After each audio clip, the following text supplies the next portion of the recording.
Përshëndetje të dashur miq, mirë se erdhët në A2 Business, unë jam Aurora Sulçe. Sot janë hapur plazhet që administrohen nga hotelet, ndërsa për të gjithë nga 10 qershori. Por në terren ka kaos se si do të funksionojë sezoni turistik në këtë periudhë të pandemisë së koronavirusit. Menaxherët e hoteleve janë të paqartë, ndërsa mungojnë kontratat e shfrytëzimit të plazheve.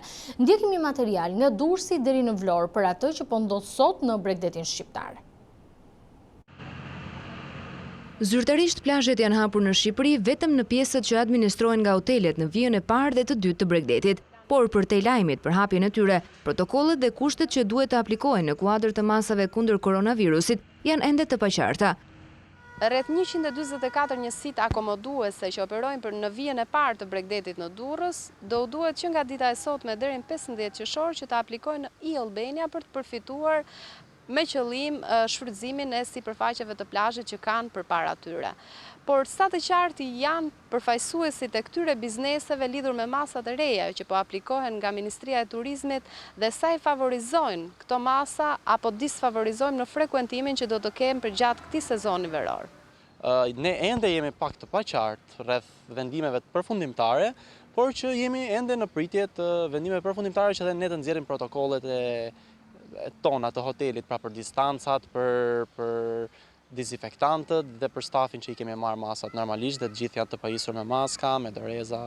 Ne besojmë që nuk do të jetë si vitet e kaluar, por që normalisht shpresojmë që të jemi përsëri me miq tanë nga Kosova dhe nga Maqedonia si çdo vit. Normalisht që njerëzit ndihen pak të trembur nga gjithë kjo situatë, por që të gjithë janë, unë shikoj që njerëzit janë edhe pak të stresuar dhe duan që të azhurnohen përsëri me jetën e tyre normale. Keni marrë të njëjtin numër stafi dhe personeli si viti i kaluar? Ka dhe këtu një lloj reduktimi?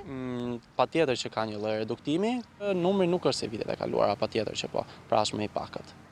Ndërkohë në Vlorë, njësitë hoteliere ende nuk kanë kontratë të shfrytëzimit të hapësirave të plazheve, ndërsa bashkia duket e pafuqishme për të menaxhuar e vetme vijën bregdetare. Në këtë zonë problematike paraqitet situata në Radhim, ku disa subjekte hoteliere preken në zonat e plazhit nga projekti i vazhdimit të lungomares. E ndërkaq, fqinjët po tregohen shumë agresiv në tërheqjen e turistëve të huaj, veçanërisht në Mali i Zi. Kjo pas hapjes së kufive.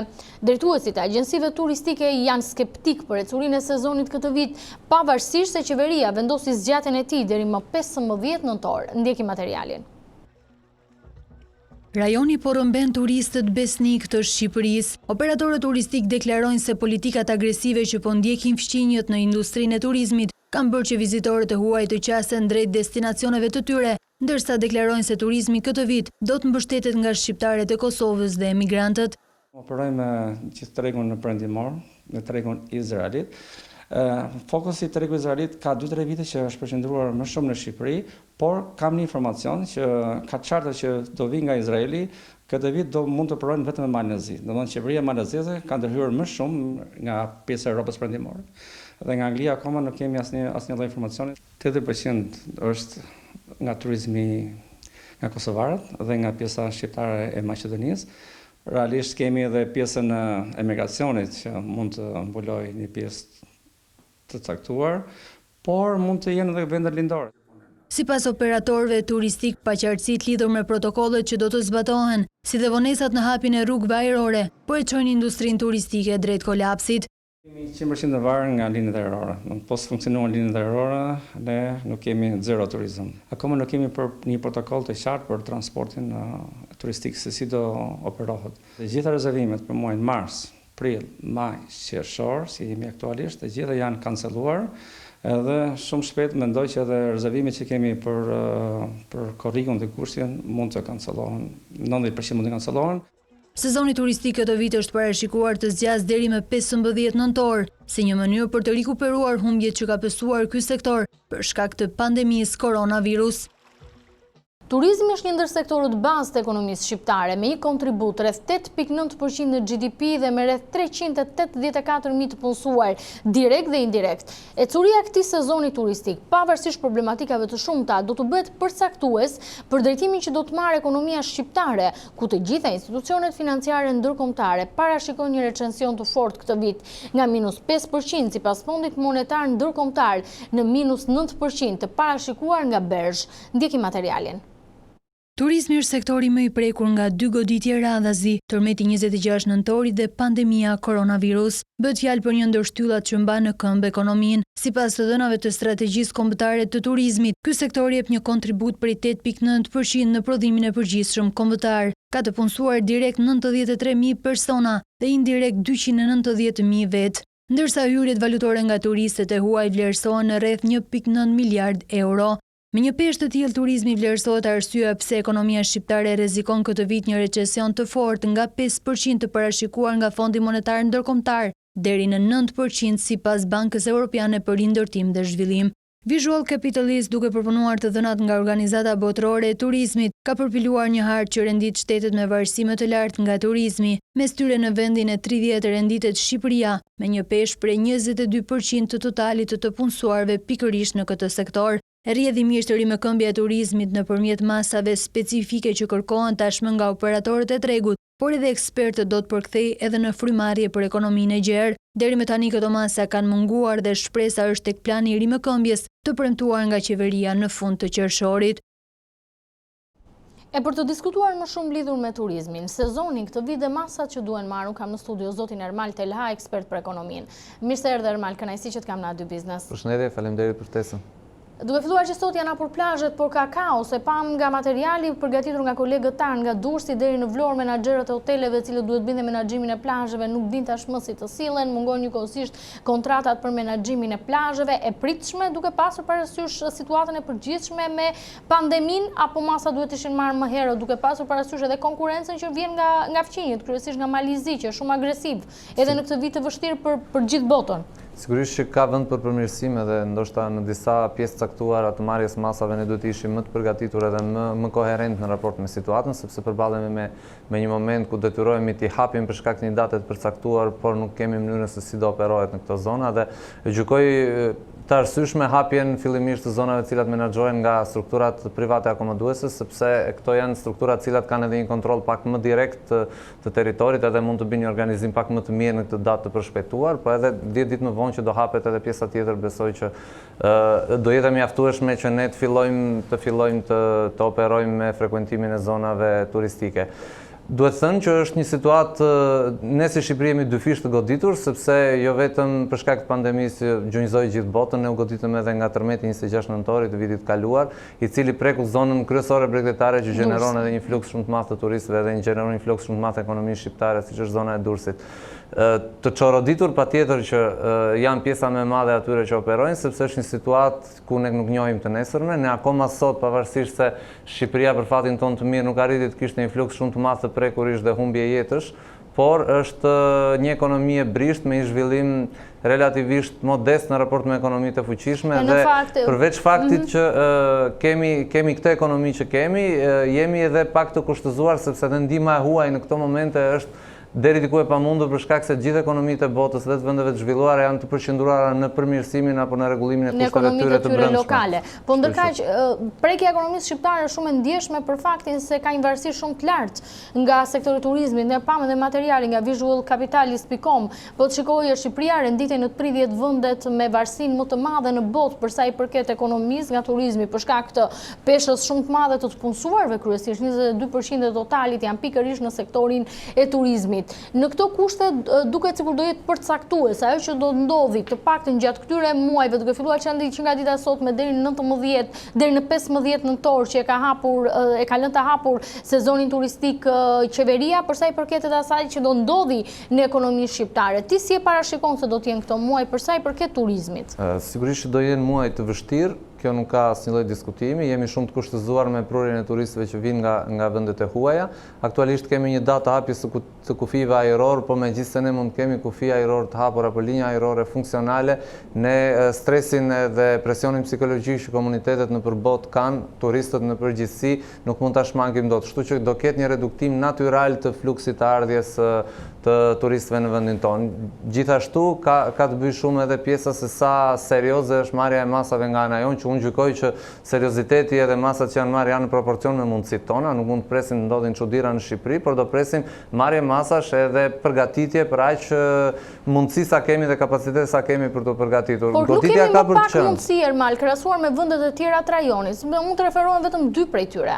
Mali i Zi, i cili shumë agresive dhe ndoshta me materiale agjenci turistike vlerësojnë që do të jetë një nga konkurrentët tanë më të fortë këtë vit, por le të referohemi dhe Maqedonisë, që ka potenciale turistike të pakta, por ama pesha që i ka dhënë sektorit të turizmit i referohem të paktën në planit të rimëkëmbjes që qeveria maqedonse ka prezantuar edhe 10 ditë më parë, ka parashikuar në të kontribut direkt, jo vetëm për operatorët, por nga ana tjetër dhe për qytetarët, cilët mund të konsumojnë në restorantet brenda vendit, një formë le të themi për të nxitur qarkullimin, konsumin, por jedhimisht për ndihmuar edhe sektorin e turizmit. Dhe kujtojmë që Maqedonia ka të njëjtin buxhet si Shqipëria, rreth 3.9 miliard euro.